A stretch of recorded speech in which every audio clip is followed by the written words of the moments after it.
No Japão há cerca de 1,5 milhão de hikikomoris. E pra você que não tá ligado, hikikomoris são pessoas que vivem no quarto, isoladas. Porém, se tu tá aí no seu quarto há, sei lá, uma semana e acha que você já é um hikikomori, não é bem assim que funciona. Até porque o hikikomori não é simplesmente, sei lá, você ficar um fim de semana em casa isolado e achar que tu já tá com depressão e os caras e tudo.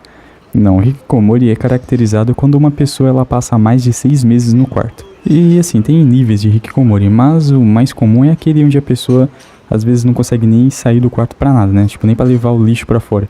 Tanto é que em muitos animes retrata esse tipo de gente com o quarto cheio de lixo, tá ligado? Então assim, a galera que já curte um pouco mais os animes já tá ligado, né? Já deve ter visto essa caracterização dos hikikomori nos animes. E assim, geralmente o hikikomori ele costuma ser adolescentes ou até jovens adultos, né? Geralmente são pessoas de 13 a 39 anos. E muitas das vezes essas pessoas são homens. E com uma família com uma condição financeira razoável, né? Até porque pra pessoa passar o tempo todo no quarto sem trabalhar e sem fazer nada, ela tem que ter essa fonte de renda vinda de algum lugar, né?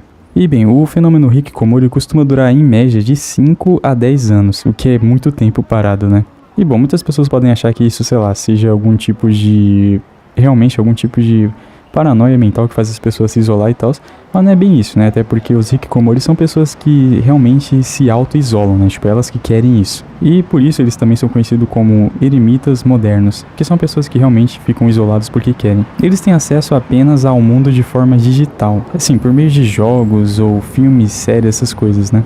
É justamente por isso que muitas pessoas acabam confundindo as coisas, né? Achando que são hikikomori só porque ficam no quarto lendo mangá, vendo anime e esse tipo de coisa, né? Sem sair pra nada. Mas é como eu disse, né? É só depois de 6 meses que isso pode realmente ser caracterizado como hikikomori, né? Como uma pessoa que realmente tem algum problema a mais. E bem, como o fenômeno hikikomori impacta muito na economia do país, já que essas pessoas não fazem nada, não trabalham nem nada, esse fenômeno então é tratado como uma questão de saúde pública pelo governo japonês. Porque assim, né? O alto grau de perfeição que a sociedade japonesa cobra das pessoas acabam fazendo elas realmente recorrerem a isso, né? Ao auto-isolamento.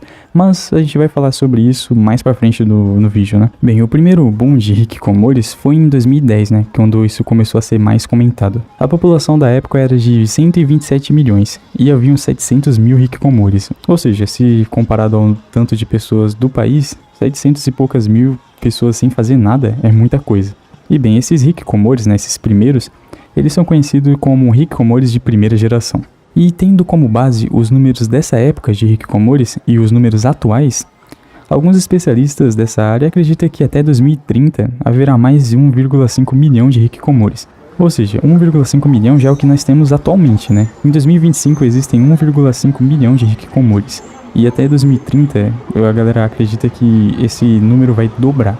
Ou seja, vai ter 3 milhões de hikikomoris. E bem, essa nova era que os especialistas preveem é chamada de o problema de 2030. Até porque a gente já sabe, né, que se a pessoa ela passa muito tempo sozinha, né, isolada no quarto e sem trabalhar nem nada, alguma outra pessoa externa deveria estar bancando essas despesas, né? A pessoa não vai simplesmente viver isolada no quarto e continuar viva, né? Alguém precisa estar bancando o bagulho. E, bom, como já era esperado, os hikikomoris eles vivem da renda dos pais, né? Só que é aquilo, né? Esses pais vão morrer em algum momento. E os especialistas que estudam os hikikomoris, né? Eles estipulam que até 2030 os pais da maioria dos hikikomoris irão morrer, né? Ou seja, a galera vai ficar desamparada.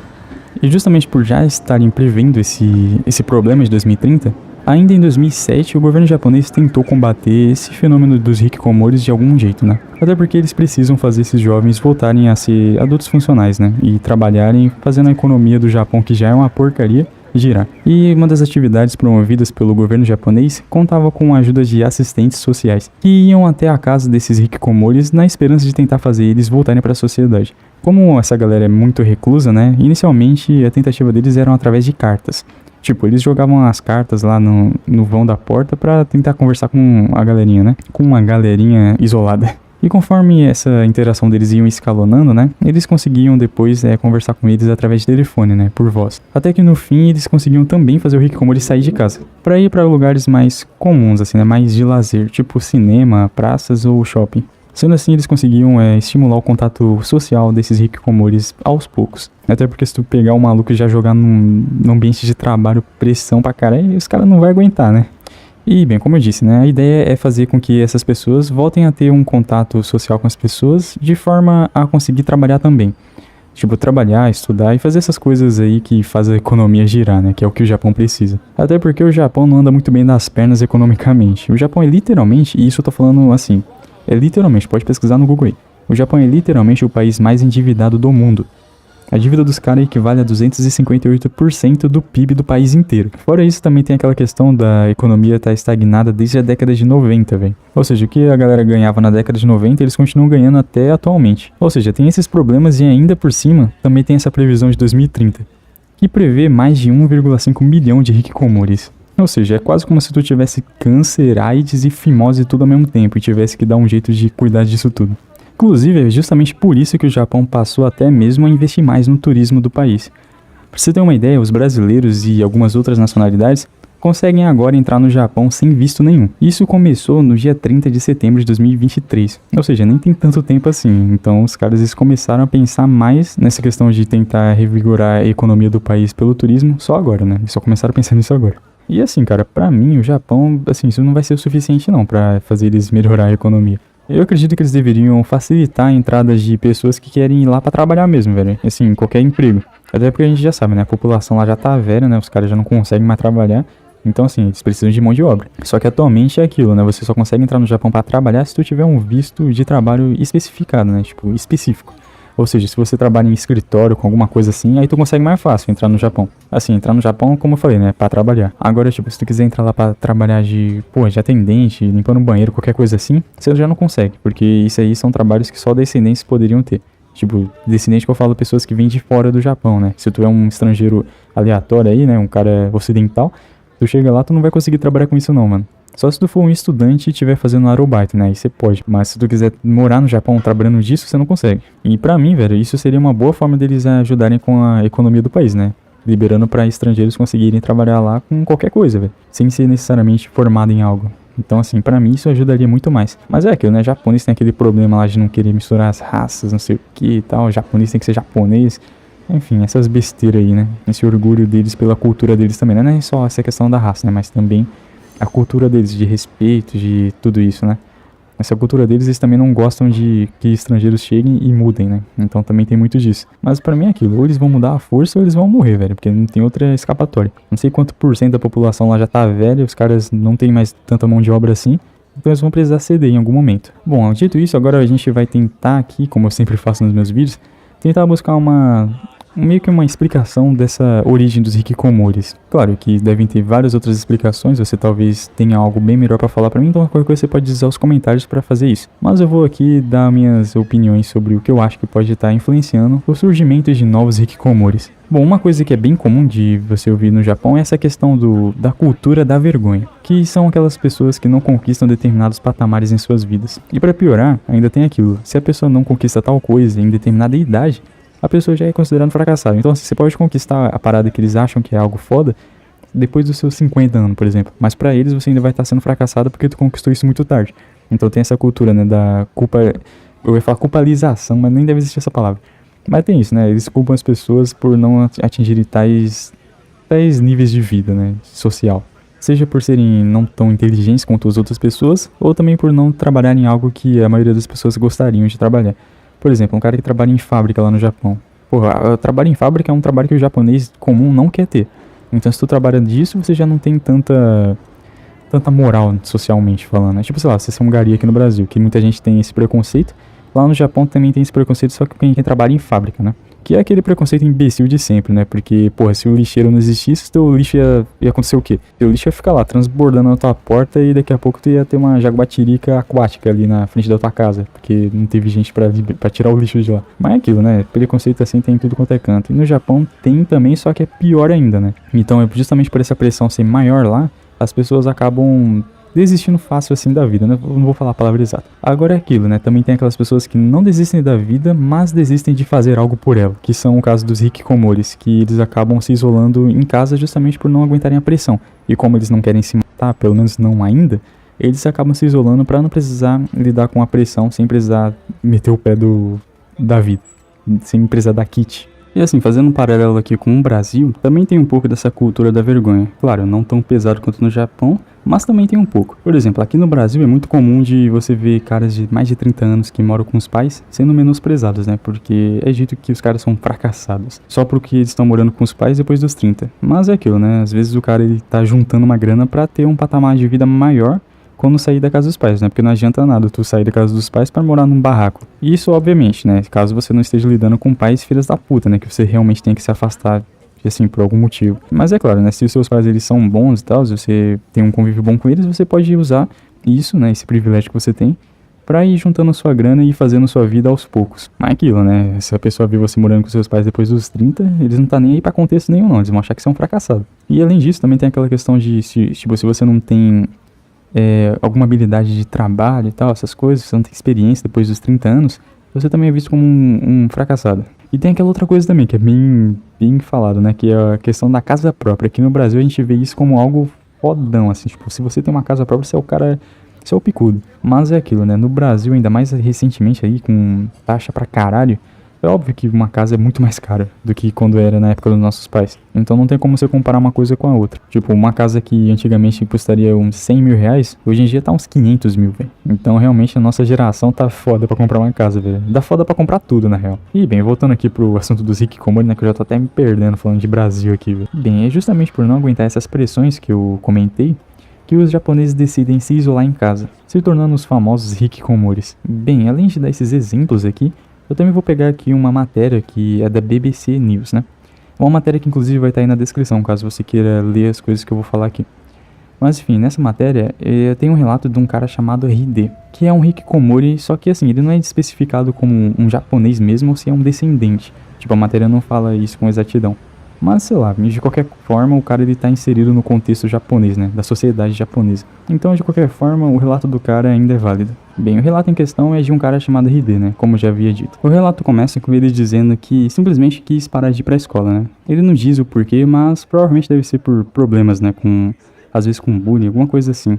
Não temos como saber, mas é bem comum isso no Japão, né, então eu acredito que possa ser isso. Mas enfim, de qualquer forma, ele resolveu parar de ir pra escola. E foi isso que fez ele começar a se sentir meio culpado pela sua atitude, né? Porque a disciplina, ainda mais no Japão, é tida como algo muito valiosa, né? Então se você para de ir pra escola, você vai ser visto como um vagabundo.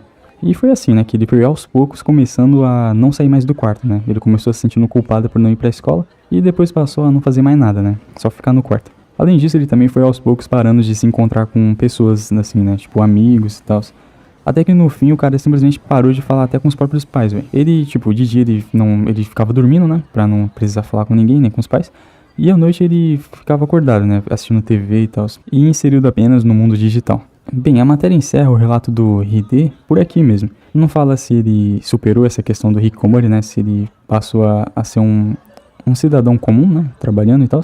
Não fala nada disso. O que pra mim é um pouco triste, né? Porque eu queria saber o final da história do cara. E essa matéria é de 2013, né? Então tem um tempinho aí. Ele já devia ter se recuperado. Mas enfim, né? Mesmo não tendo sido dito na matéria isso, de qualquer forma o relato dele serve bem pra ilustrar o que seria um hikikomori, né? De forma literal, além dos exemplos. E bem, quanto mais tempo um hikikomori passa isolado de todos, mais difícil tende a ser a sua recuperação. Até porque quanto mais tempo a pessoa passa isolada no quarto, mas ela começa a se enxergar como um fracassado mesmo. Tipo, o estigma de fracassado prende mais na cabeça dela porque, pô, ela já tá há mais tempo isolada, né, sem fazer nada, só existindo. Então meio que isso vai entrando na cabeça da pessoa mais, né, quanto mais tempo ela passa isolada. E, porra, eu vou trazer aqui um exemplo pessoal meu aqui que também serve pra exemplificar isso. Tipo, eu tô estudando inglês agora, né, e, porra, pra você estudar um idioma, velho, você tem que ter uma disciplina da porra. Assim, você não precisa de, porra, ser um intelectual e tal pra aprender um idioma e tudo. Mas você precisa de disciplina, né? Que é uma coisa que, assim, é bem difícil de ter às vezes. E é justamente por isso que às vezes eu passo, velho, tipo, uns 2 dias sem nem perceber, eu passei 2 dias sem estudar nada de inglês. E aí quando eu me toco nisso, né, que, pô, passou 2 dias sem estudar nada, aí isso começa a bater uma bad em mim, velho. Eu já começo a me sentir um lixo, porque eu não fiz o que eu me propus a fazer, que seria aprender inglês. Então esse é um pequeno exemplo aqui de como isso realmente acontece, né? Quanto mais tempo você fica sem fazer algo que você considera importante, mais você se sente um fracassado. E tem outra coisa também, velho. Às vezes esse negócio do hikikomori seguir por esse caminho, né? Não é só por uma pressão da sociedade japonesa, velho. Também tem algumas famílias que influenciam muito nisso. Como, por exemplo, é o caso que eu vou pegar aqui, que é da mesma matéria, né, da BBC News. É o relato de um cara chamado Matsu, um japonês que se tornou hikikomori depois de se desentender com os pais dele. Na real, ele se desentendeu com o pai dele, né, não com os pais exatamente. Mas, enfim, a família inteira pôs uma pressão nele também. Mas principalmente o pai dele, né, que é um artista e que tem um negócio próprio dele. Aí o que acontece? Esse pai, por ser um artista, ele queria que o filho dele seguisse o mesmo caminho. Só que não foi isso que aconteceu, né, porque o Matsu, ele quis seguir pelo caminho da programação, né, ele queria ser um programador de uma empresa japonesa renomada, né? Ou seja, nada a ver com o que o pai dele queria, né? O pai dele provavelmente deve ter visto falado pro cara parar de fazer esses códigos, né? Vai fazer outra coisa.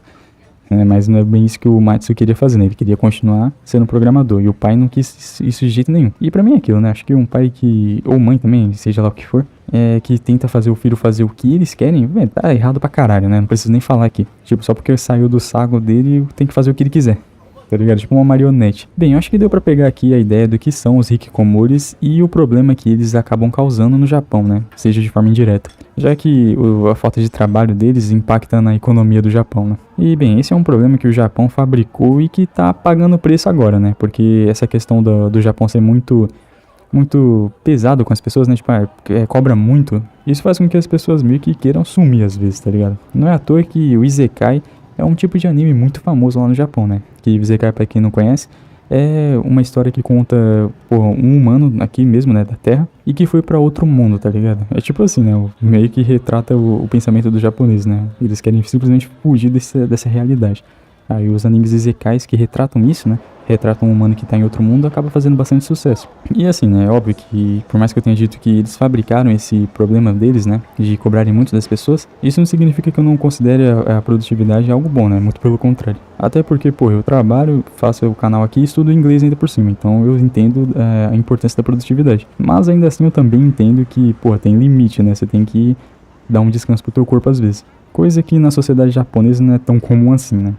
Na real, é bem comum que quando você vai trabalhar, principalmente em fábrica, eu já vi isso, que, assim, o seu trabalho normal é 8 horas, né? Mas é aquilo, né? Eles colocam, tipo, essas 8 horas, que seriam o que você trabalharia normalmente, só que eles às vezes colocam umas 4 horinhas a mais ali, tá ligado? No contrato ainda. Dizendo assim, você vai trabalhar 8 horas, mas você vai trabalhar mais 4 horas de extra. Ou seja, no fim das contas, você não vai trabalhar 8 horas porra nenhuma. Você vai trabalhar, na real, 12 horas. Só que no contrato eles dizem como se fosse hora extra, né? Só pra não parecer que tá te escravizando. Só que se você não trabalhar essas horas extras, você não vai conseguir, você não vai conseguir porra nenhuma, né? Que você vai ser até demitido às vezes do emprego. Porque você vai ser visto como um cara, sei lá, um cara vagabundo e tal. E, bem, é isso, né? Eu acredito que essa resenha de hoje já tenha sido bem produtiva. Olha só o trocadilho aí. Então, assim, se você tem uma sugestão de algum outro tema que a gente pode estar comentando aqui, diz pra mim aí embaixo nos comentários. Te vejo no próximo vídeo e é isso. Se inscreve aí caso você queira.